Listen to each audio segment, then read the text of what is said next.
बिस्मिल्लाहिर्रहमानिर्रहीम। अस्सलामुअलैकुम स्टूडेंट्स। तो अल्लाह ताला हमेशा आप सबको अपने हिफ्ज़ व अमान में रखे। तो देखिए, हमने अपने कॉम्प्लेक्स एनालिसिस के MCQ स्टार्ट किए हुए हैं। ये क्वेश्चन जो हम कर रहे हैं आपकी हेल्प करेंगे अगर आप MPhil का किसी भी यूनिवर्सिटी में एंट्री टेस्ट देते हैं या फिर कोई जॉब का टेस्ट देते हैं। PPSC हो गया, FPSC हो गया, सब्जेक्ट स्पेशलिस्ट मैथ का। तो नेक्स्ट कॉम्प्लेक्स एनालिसिस के आप जानते हैं चैप्टर 0 से स्टार्ट होता है। पहले हमने 0 के किए 1, 2, 3। नेक्स्ट है चैप्टर नंबर 4 कॉम्प्लेक्स इंटीग्रेशन। बिस्मिल्लाहिर्रहमानिर्रहीम। क्वेश्चन 1 को करने से पहले ना कर्व की डेफिनेशन समझें। एक ऐसा continuous function from a closed interval of the real line जो किसी रियल लाइन के क्लोज्ड इंटरवल से कहाँ पे जाए, टू दी कॉम्प्लेक्स प्लेन पे जाए। एक ऐसा कंटिन्यूस फंक्शन जो कि ये रियल लाइन का इंटरवल है, ठीक है, जो कि रियल लाइन के क्लोज्ड इंटरवल से कहाँ पे मैप हो, कॉम्प्लेक्स प्लेन पे। और अगर इस इंटरवल में कोई भी आर्बिट्रेरी कोई भी पॉइंट उठा लूँ तो उन सभी पॉइंट पे फंक्शन क्या होगा, डिफाइन होगा। g = f(t) होगा। अब ना कुछ कर्व्स गिवन है, देखें स्मूथ कर्व कौन सी होती है। एक ऐसी कर्व को बोलते हैं जिसके ना तो शार्प एजेस हों और ना कॉर्नर हों। अब आपको देख रहे हैं ना, एक स्मूथ कर्व है, ये ऐसे जा रही है, ना कहीं पे आपको इसका कॉर्नर नज़र आ रहा है, ना कोई मतलब ना एज कोई निकला हुआ है। तो ना ये जो स्मूथ कर्व होती है इसको रेगुलर कर्व भी बोलते हैं। तो स्मूथ कर्व में अगर आप इस इंटरवल का कोई भी आर्बिट्रेरी पॉइंट उठाते हैं तो उस पॉइंट पे ना सिर्फ फंक्शन का डेरिवेटिव एग्जिस्ट करता है बल्कि उसका डेरिवेटिव नॉट इक्वल टू 0 भी आता है, ठीक है। ये आगे जाके आप MCQs भी पढ़ोगे, बात माइंड में रखना इतनी सी। नेक्स्ट है पीस वाइज स्मूथ कर्व। अगर आप दो स्मूथ कर्व को ज्वाइन कर देते हो ना तो ये आपके पास क्या बन गई, पीस वाइज स्मूथ कर्व। ये एक स्मूथ कर्व, ये दूसरी और ये तीसरी, कितनी कर्व ज्वाइन की हुई हैं, 3। तो अगर एक से ज़्यादा स्मूथ कर्व ज्वाइन हो जाएं तो वो क्या बन जाती है, पीस वाइज स्मूथ। इसमें हमें क्या नज़र आ रहा है, कॉर्नर्स नज़र आ रहे हैं, ठीक है, या इसको कंटूर भी कहते हैं। नेक्स्ट है सिंपल कर्व। ऐसी कर्व को बोलते हैं जो अपने आप को क्रॉस ना करे। अब आपको ये नज़र आ रही है ना, यहाँ पे देखें ऐसे जाके ये क्रॉस हो रही है इस पॉइंट पे, तो ये फिर सिंपल नहीं है। ये इस कर्व को क्या बोलेंगे, जो क्रॉस कर रही है, क्लोज्ड कर्व बोलेंगे इसको।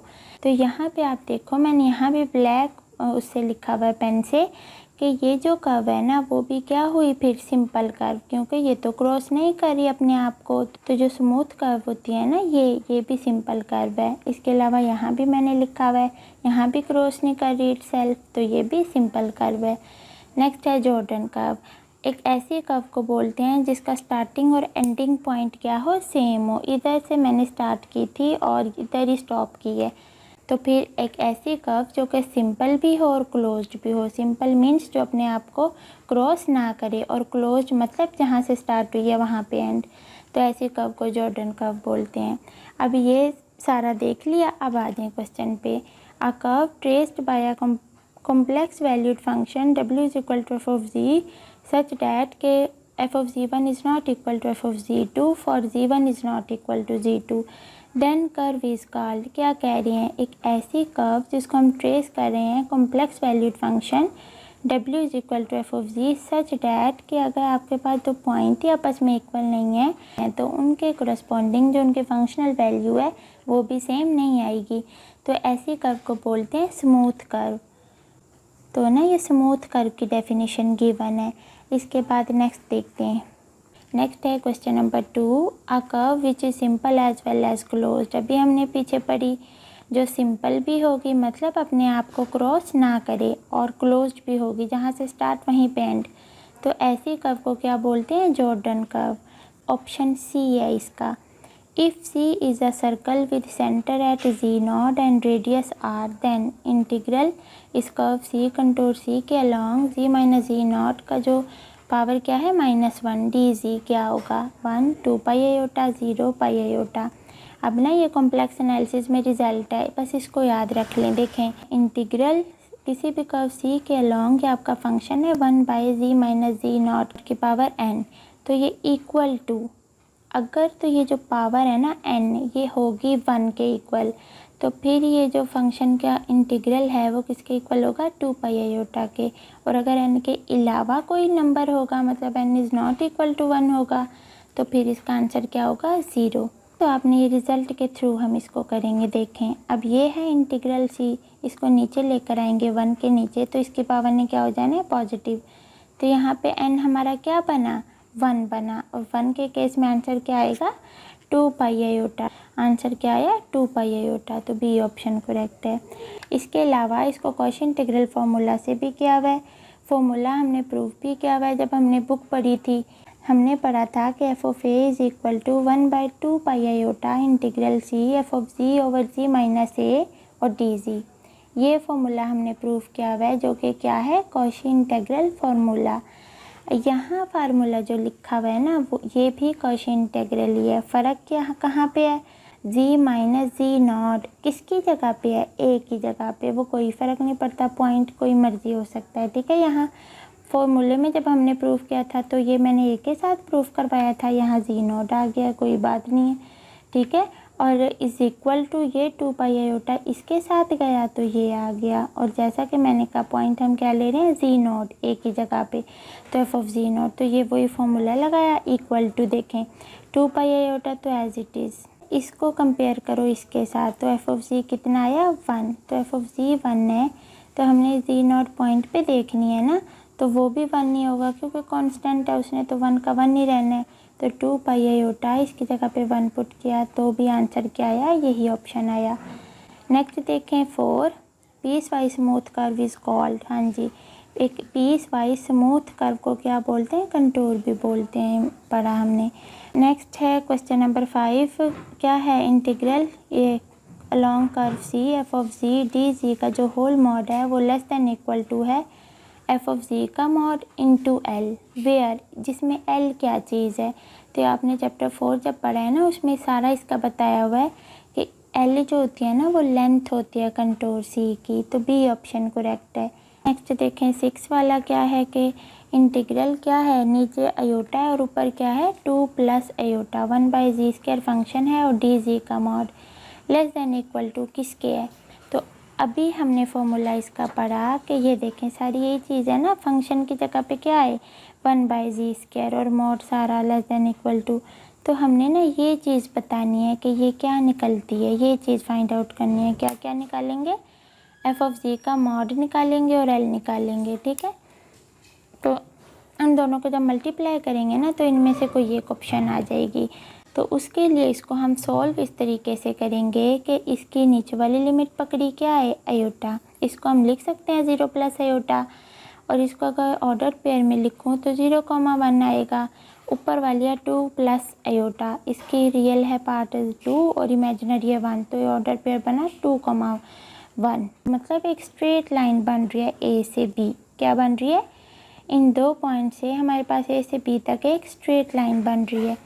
तो हाँ, ये हमने फॉर्मूला लिखा है, देखें एफ ऑफ जी का मॉड है ना 7 एल बी है जो कि लेंथ है। अब जब ऐसे 2 पॉइंट्स आ जाए ना तो हम देखते हैं कि चेंज किस में आ रहा है, एक्स में आ रहा है कि वाई में। वाई तो सेम है, जो सेम होता है उसको हम लिख लेते हैं वाई इज इक्वल टू सी के इक्वल जो होता है, ठीक है। 1 है अब दोनों जगह पे, तो वाई ले लिया 1।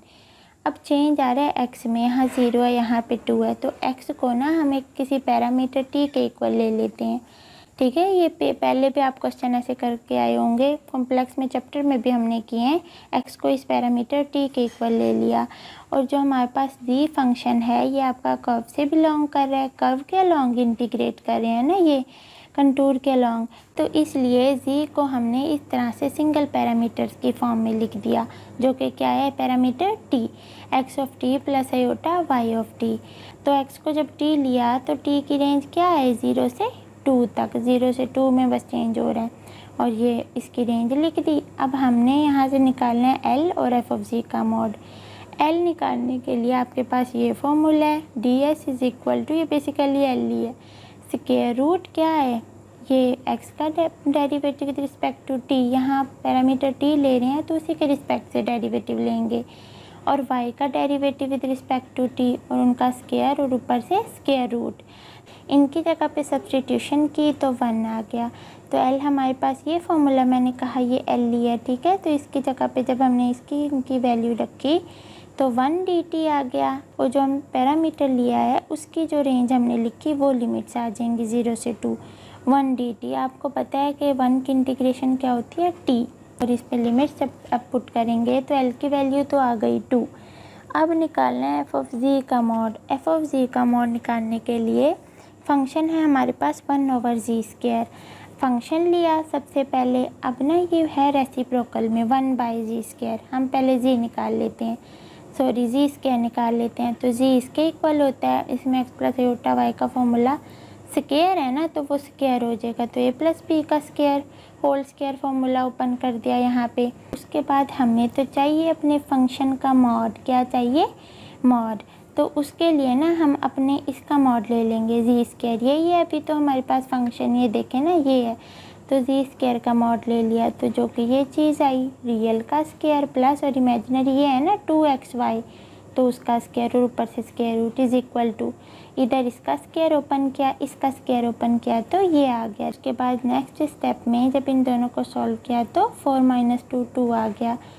तो इसका फॉर्मूला जब क्लोज किया तो x² प्लस y² का होल स्क्वायर आ गया, स्क्वायर स्क्वायर रूट को कैंसिल होके फाइनल हमारे पास क्या रिजल्ट आया, x² प्लस y²।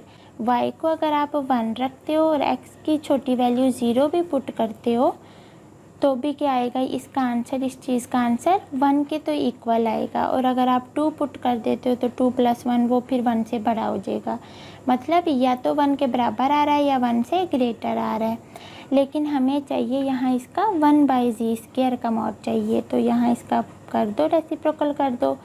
आपको पता है जब ऐसे करते हैं तो इनइक्वालिटी चेंज हो जाती है, लेस देन इक्वल टू हो जाएगी अब ये वाली चीज़ 1 से।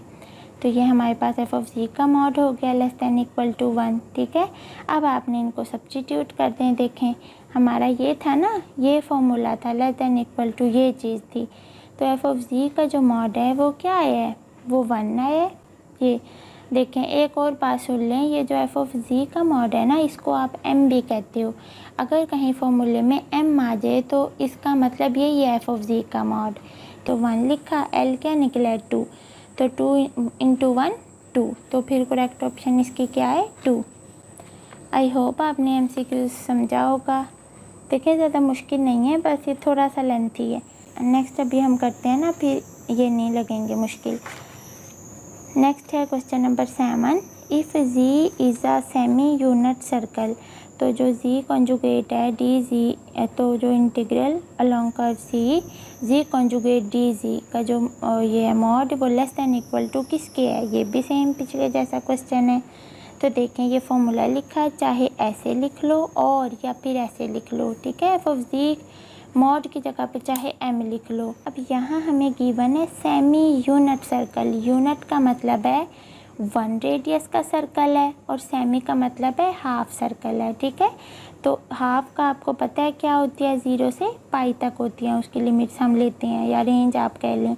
अब चूँकि यहाँ सर्कल है तो सर्कल केस में हम पैरामीट्रिक इक्वेशंस लिखते हैं सर्कल की, जो कि x = r cos theta, y = r sin theta. यहाँ हमें पता है कि यूनिट सर्कल है, इट्स मीन रेडियस क्या है 1 है। तो जब रेडियस 1 है उस 1 को आप यहाँ पुट करोगे तो x cos theta y = sin theta आ जाएगा। अब उसी तरह से एज इट इज़ एल का ये फॉर्मूला पीछे पड़ा, ये लोअर लिमिट 0 से पाई तक है, इसकी वो लिखी, लिमिट्स लगाई और ये फॉर्मूला, ठीक है। एल आ गया पाई के इक्वल। अब एल तो निकाल लिया, अब रह गया एम जो कि इक्वल होता है एफ ऑफ जी का मॉड। हमारे पास फंक्शन गिवन है क्वेश्चन में जी कॉन्जुगेट, ठीक है। फंक्शन हमारे पास ये है ना, तो हमने फंक्शन का बेसिकली मॉड लेना है इज़ इक्वल टू, तो मॉड फाइंड आउट करना है, जो कि क्या आएगा, रियल का स्क्वायर प्लस के माइनस है तो क्या हुआ प्लस, जब स्क्वायर लेंगे तो प्लस y² हो जाएगा। और x हमारे पास है ये cos theta, y sin theta, उधर से वैल्यू पुट की तो एफ ऑफ जी का मॉड क्या आ गया 1, ठीक है। m क्या आ गया 1, तो आप जस्ट इधर सब्स्टिट्यूट कर दिए, फॉर्मूला लिखा है less than equal to m क्या आया है 1 आया है और l क्या आया है, यहाँ से पाई आया है, तो 1 × पाई इक्वल टू क्या आया आंसर पाई। तो फिर सी ऑप्शन करेक्ट है इसका। नेक्स्ट देखें क्वेश्चन नंबर 8, इंटीग्रल पाई से 0 1/z dz इक्वल टू क्या है हिंट दिया हुआ है कि कर्व क्या है, सेमी सर्कुलर आर्क है और उसका जो रेडियस है ना, या जिसका कह लें जी मॉड, वो इक्वल टू 1 है। हाँ जी, इसको भी सेम एज इट इज़ क्या करेंगे, हमें पता है कि ये भी एक सेमी सर्कल है, तो it's mean R and theta जो है वो ज़रूर पोलर फॉर्म में हम लेंगे।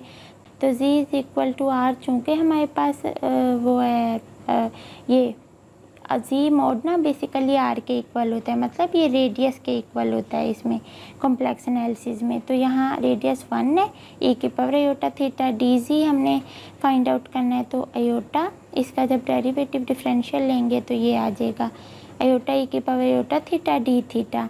अब आपने जस्ट इधर पुट कर दें 1/z क्या आया, ये आया है जी की जगह पे ये रखा और डी जी की जगह पे ये वैल्यू पुट की यहाँ पे।